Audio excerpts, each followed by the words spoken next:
বাবা সোহেল, হ্যাঁ আব্বাজান। একটু দাঁড়াও, তোমার সাথে কিছু কথা ছিল। হ্যাঁ আব্বাজান, বলেন। আচ্ছা বাবা, কথা পরেই কই, কিন্তু তুমি এই ভর সন্ধ্যাবেলায় কই রওনা দিলা বাবা? আব্বাজান, একটু পর মাগরিবের আজান দেবে, এই জন্য আগে থেকে আমি মসজিদ বলে এগিয়ে যেতেছি। আহ বাবা, তোর কথা শুনে বুকটা ভরে গেল। তুই কত খারাপ ছিলি, বন্ধু বান্ধবের সাথে আজে বাজে নেশা করতি। যাক, তোকে যে আল্লাহ এত ভালো বানাইছে, এজন্য আমি আল্লাহর কাছে শুকরিয়া আদায় করি, আলহামদুলিল্লাহ। আচ্ছা আব্বা, তুমি জানি কি জানি বলতে চাইলে, ওটা একটু বলো, নইলে আবার আজান দিয়ে দিবে, আমার মসজিদে যাওয়া লাগবে। ও আচ্ছা বাবা, ঠিক আছে। ওই যে তোর মার না খুব অসুস্থ, কয়েকটা টাকা লাগতো, একটু ওষুধ আনতাম। ও আচ্ছা আব্বা, দিতেছি। रुको जरा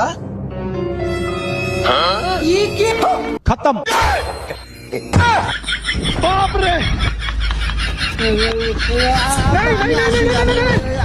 আসি। বন্ধুরা, কি বুঝলেন? পোশাক এবং লেবাস